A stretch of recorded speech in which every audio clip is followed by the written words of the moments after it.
Well, like you say, Jay, it was a great crowd, lots of students, producers here.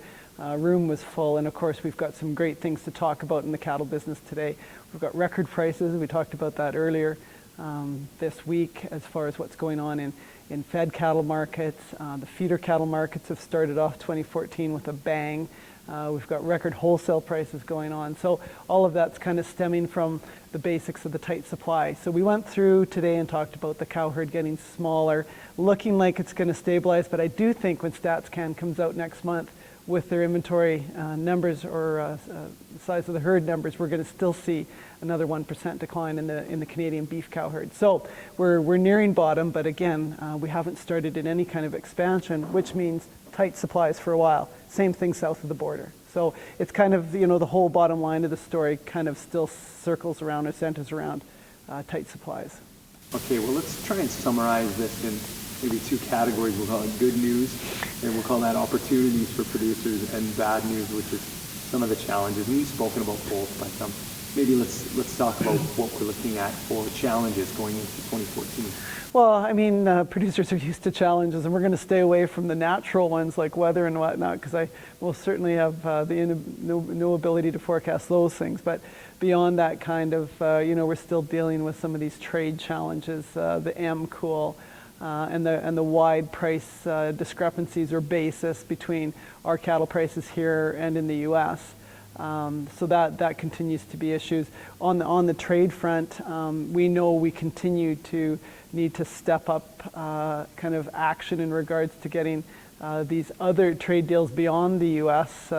Access more open, more liberal, whether it's the technical issues in China, whether it's the South Korean talk that we're hearing about, getting the CETA deal ratified. I mean, there's so many things that we've heard some good news about in 2013, but we've got to keep on it, and I still think they could be listed or defined as challenges as we go forward. So we need to keep our eyes focused most certainly on that one. And with record prices, I suspect at some point this year we'll most certainly be talking about some demand challenges, especially here in North America. You get record high prices going on in the beef complex. At what point is there some pushback, and at what point do we see some changes going on as far as more, say, poultry in the system as we see lower feed costs? So, and I think on the opportunity side, we talked about cattle prices, cattle numbers, the lower, we're talking about a Canadian dollar today that's 10 cents lower than it was this time last year. I mean, there's been a big change.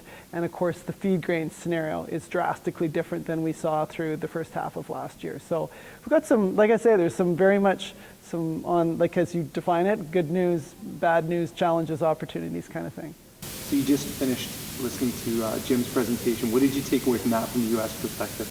Oh my goodness, a great presentation, but again, no clarity. He's as close to anything in Washington, D.C. On all these topics and on M-Cool and the Farm Bill, and here we sit and watch and wait and listen. I guess there'll be a vote next week on the Farm Bill, of which Cool is in. But he most certainly wasn't prepared to lay any kind of bets on the table. So we heard things like strengthening U.S. economy, those kinds of things, but lots of still fiscal uncertainty and lots of policy uncertainty in the U.S., which again, kind of frustrates us, I think, north of the border, but it's a reality. Do you think that's going to spell out 2014 for us? Is it a hurry up and wait, or are we going to see any resolution, you think? Oh, I hope there's some resolutions, but maybe longer than shorter. Like, I don't think in the first quarter we're going to get a whole bunch of resolution, but I sure hope by the time we close out 2014, at least on some of these things that I've defined as challenges, that we have at least some direction and some clarity on. Whether it's absolutely concrete might not be the case, but at least some direction on. What are you looking forward to in 2014? Well, profitability. I mean, after what producers have come through over the past 18 months, longer if you're talking to a cow-calf operator, of some very ugly margins and losses in equity and all that, that's got to be where this industry turns and moves forward from.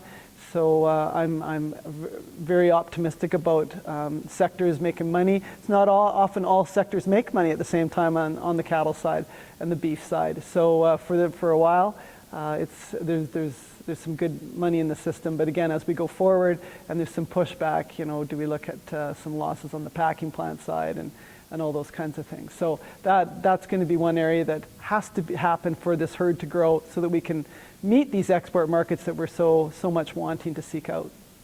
A lot of good perspectives here, like different perspectives from all over, all across the board at the different conferences here. You got boots on the ground like Grant. You've got a U.S. perspective. You've got from food to table with John Gilchrist.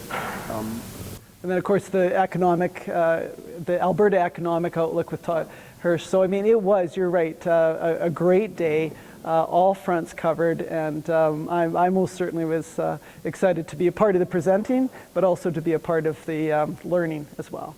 All right, thanks a lot. Okay, Jason.